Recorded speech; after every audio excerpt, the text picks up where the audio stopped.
నా గెలుపు భారతీయ జనతా పార్టీకి ఒక సందేశం అంటున్నాడు ప్రశాంత్ కిషోర్.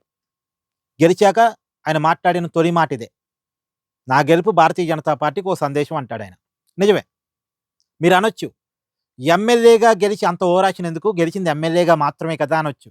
ఎమ్మెల్యేగా గెలిచాడా లేదా అన్నది కాదు. ఎక్కడి నుంచి గెలిచాడన్నది చాలా ఇంపార్టెంట్. నేను ప్రతి వీడియోలో కూడా ఆ విషయాన్ని చెప్తున్నా. గెలిచింది బాంకీపూర్ నుంచి. బీజేపీ కంచుకోట నుంచి. 31 ఏళ్లుగా బీజేపీ గెలుస్తున్న స్థానం అది. 31 ఏళ్ల తర్వాత బీజేపీ ఓడిపోయిందక్కడ. నితిన్ నబీన్ బీజేపీ జాతీయ అధ్యక్షుడు 5 సార్లు ఎమ్మెల్యేగా పనిచేశారు వరుసగా. అంతకుముందు వాళ్ళ ఫాదర్ కూడా 4 సార్లు, 5 సార్లు వరుసగా ఎమ్మెల్యేగా గెలిచారు. 1995 నుంచి ఈ రోజు వరకు అక్కడ భారతీయ జనతా పార్టీ తప్ప వేరే పార్టీ గెలవలే. 10 నెలల క్రితం అక్కడ ఎన్నిక జరిగితే నితిన్ నబీన్ 51,000 మెజార్టీతో గెలిచాడు. ఈ 10 నెలల్లోనే పరిస్థితి తారుమారైపోయింది. ఎందుకొచ్చిందో అక్కడ ఉప ఎన్నిక? నితిన్ నబీన్ జాతీయ అధ్యక్షుడు కావటం వల్ల ఆ ఎమ్మెల్యే స్థానానికి రాజీనామా చేశాడు. అంటే రాష్ట్ర రాజకీయాల నుంచి జాతీయ రాజకీయాల్లోకి వెళుతున్నాడు కాబట్టి ఎమ్మెల్యే స్థానానికి రాజీనామా చేశాడు. అందువల్ల ఉప ఎన్నిక వచ్చింది. అక్కడ ప్రశాంత్ కిషోర్ నిలబడ్డాడు. అంటే బీజేపీ జాతీయ అధ్యక్షుడి అసెంబ్లీ స్థానం నుంచి ప్రశాంత్ కిషోర్ గెలిచాడు. అది కీలకమైన పాయింట్. మనం అర్థం చేసుకోవాల్సిన పాయింట్.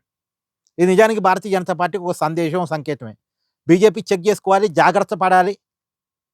అందులోనూ బీజేపీకి సంబంధించిన సామ్రాట్ చౌదరి బీహార్ ముఖ్యమంత్రిగా బాధ్యతలు చేపట్టిన తర్వాత వచ్చిన తొలి ఎన్నిక. ఇంతకుముందు నితీష్ కుమార్ ముఖ్యమంత్రిగా ఉండేవాళ్ళు. ఆయన్ని జాతీయ రాజకీయాల్లోకి తీసుకెళ్లి బీజేపీకి చెందిన సామ్రాట్ చౌదరిని ముఖ్యమంత్రిగా చేసింది బీజేపీ అధిష్టానం.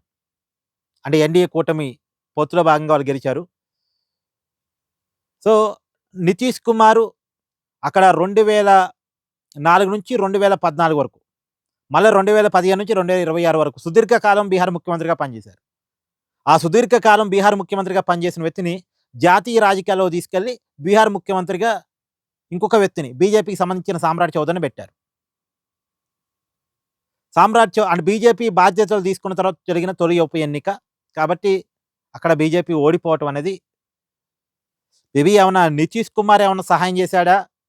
సాయం చేసినా సరే అది బీజేపీ కంచుకోట. ఆడ అసలు వేరే పార్టీ గెలవకూడదు, గెలవడానికి అవకాశం లేదు.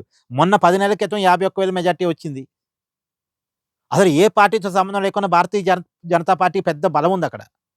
సో ఏదైనా ఒక సంకేతాన్ని, ఒక సందేశాన్ని భారతీయ జనతా పార్టీ పంపించింది ఆ ఉప ఎన్నిక అనేది. సో బీజేపీ జాగ్రత్త పడాలి. అందులో నార్త్ ఇండియాలో వరుసగా ఎన్నికలు ఉన్నాయి వచ్చే సంవత్సరం. ఉత్తరప్రదేశ్, పంజాబ్, తర్వాత మధ్యప్రదేశ్, రాజస్థాను, తర్వాత గుజరాత్ వరుసగా ఎన్నికలు ఉన్నాయి. సో ఇది నిజంగా ఒక సందేశమే.